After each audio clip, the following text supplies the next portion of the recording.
شمع علم زمانے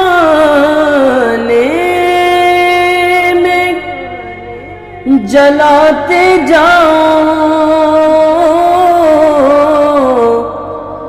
سیکھ کر اس کو زمانے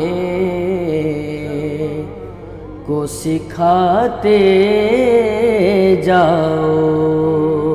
اعوذ باللہ من الشیطان الرجیم، بسم اللہ الرحمن الرحیم۔ ناظرین کرام، السلام علیکم ورحمۃ اللہ وبرکاتہ۔ انشاءاللہ تبارک و تعالی آج ہم لوگ پڑھیں گے شرح میعات عامل کی النوع العاشر۔ اب تک اس سلسلے میں ہم لوگ تقریباً 40 ویڈیوز بنا چکے ہیں۔ انشاءاللہ تبارک و تعالی یہ ہوگا ہمارا پارٹ نمبر 41۔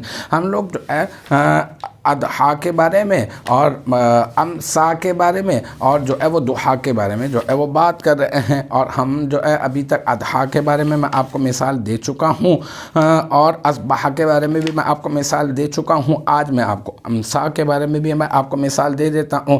دیکھیں جناب، نحو امسا زید قارئ بہت آسان ہے، بس آپ نے اصبح کی جگہ امسا فٹ کر دینا ہے یہاں پر۔ تو نحو مضاف اور امسا یہ کیا ہے؟ یہ فعل ناقص ہے، اور زیدون جو ہے اس امسا کا اسم، اور قارئن یہ کیا ہے؟ یہ بن جائے گا امسا کی خبر۔ پھر امسا فعل ناقص اپنے اسم اور اپنے خبر سے مل کر جملہ اسمیہ خبریہ ہو کر نحو مضاف کا مضاف الیہ، پھر نحو مضاف اپنے مضاف الیہ سے مل کر مرکب اضافی ہو کر مثالہ مبتدا محذوف کی خبر، اور مثالہ مبتدا محذوف اپنے خبر سے مل کر جملہ اسمیہ خبریہ ہو گیا۔ تو الحمدللہ یہ ہمارا النوع العاشر کا پارٹ نمبر 41 بھی اپنے اختتام کو پہنچا۔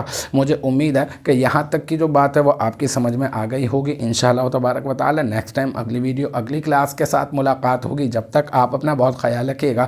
وآخر دعوانا ان الحمدللہ رب العالمین۔